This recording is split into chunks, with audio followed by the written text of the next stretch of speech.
자, 이번에 소개해드릴 분은, 60대 초반의 남자분이신데요. 이분은 이제 시장에서 옷가게를 하시는 분이세요. 근데 이분이 허리를 삐끗해서 오셨어요. 허리를 삐끗해서 오셨는데, 보통은 이제 허리를 삐끗하게 오시게 되면, 이제 좌섭요통이라고 합니다. 우리가 한의학적으로.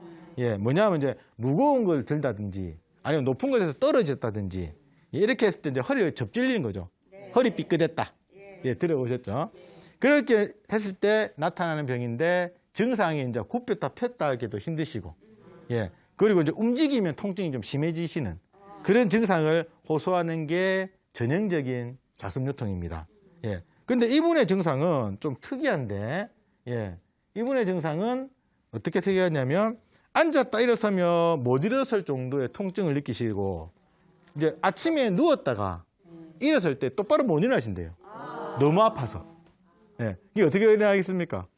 옆으로 이렇게 돌아서 낑낑낑거리면서 그렇게 이제 일어나실 정도로 앉았다 일어서고 이렇게 힘이 들어갈 때 아프신 거예요. 그런데 이분은 걸을 때는 안 아프시대요. 걸을 때 덜 아프십니까? 이것도 아니고 그냥 안 아프시대요. 아까 말씀드린 좌섭요통의 전형적인 증상은 움직이면 통증이 심해지는 증상이 있는데, 이분 같은 경우에는 걸을 때는 안 아프신 거죠. 그러면 일반적인 좌섭요통이라고 보기는 좀 힘들지 않겠습니까?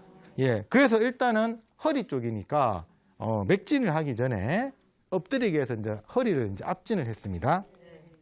보통 이제 좌섭요통이 오게 되면, 여기서 보시게 되면 이 허리의 오추, 5요추라는데 5요추랑 4요추, 이게 4번, 5번이라고 많이 들어보셨을 거예요.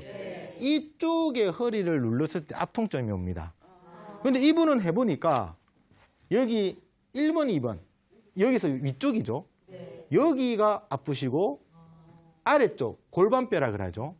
천추 2번, 3번 쪽을 누리니까 아프시다. 근데 여기는 안 아프시대요. 자, 이러면 일반적인 좌섭요통이랑은 전혀 다른 증상을 이야기를 하는 거죠.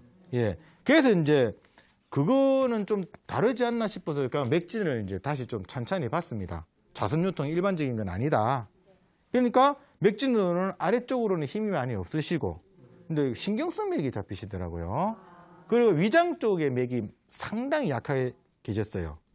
그래서 위장 쪽의 맥이 짚으니까 물론 좀 뜬금없죠. 허리 아프신데 묻기는 애매한데 저 위장 치료 받으신 적 있으시냐고 하니까 안 그래도 예전에 한 3개월 정도 받았다고 이야기 하시더라고요. 그럼 이분은 평상시에 소화가 잘 안 된다.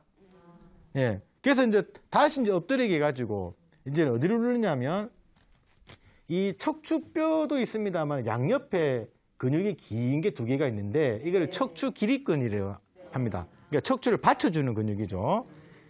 그쪽을 눌러주니까 양쪽으로 눌러주니까 통증을 많이 호소를 하시는 거예요. 그러면 이분은 척추 기립근에 약화가 있는 거예요. 그러니까 근육에 약하죠. 그러면 근육이 약하다는 거는 결국에는 에너지가 없다는 거죠. 그러니까 에너지 흡수가 안 되는 거예요. 그래서 에너지 흡수가 안 돼서 허리에 힘이 약하신 거예요. 이게. 그래서 그러면 에너지 흡수가 안 되는 이유는 당연히 소화기가 안 좋아서겠죠. 소화가 잘 안 돼서 에너지 흡수를 못 하는 거니까. 그러면 이분은 뭐냐? 허리 힘이 약해서 삐끗하신 거죠. 이게 이제 뭐냐? 현대인들한테 많이 올 수 있는 질환인데 요즘 현대인들이 이제 제자리에서 일을 한다든지 아니면 스트레스를 많이 받으신다든지 그러면 당연히 운동 부족도 오실 거고 소화불량도 따라오지 않겠습니까? 그렇게 되면 허리의 근력이 약해지게 돼요.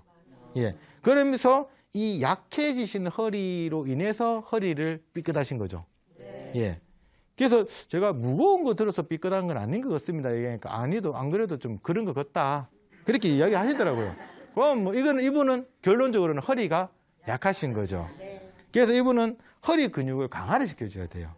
그래야 제대로 된 치료가 되는 거죠. 그러면 소화기 치료를 해야죠. 그래서 소화기 치료를 근본으로 해서 허리에 이제 힘을 넣어주는 치료를 해드렸습니다. 그러니까 이제 그러면서 이제 이분은 허리 삐끗하시면 당연히 침 치료도 같이 했겠죠.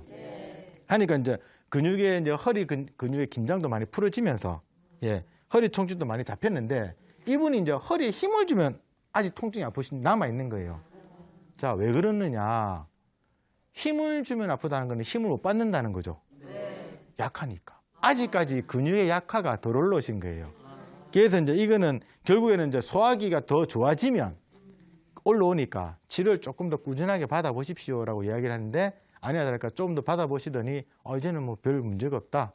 그렇게 이야기하셨어요. 그래서 자기도 이제 이전부터 허리가 조금 뭔가 좀 뻐근했는데 이게 뭔지 몰랐는데 내 허리의 근육이 약화가 됐구나.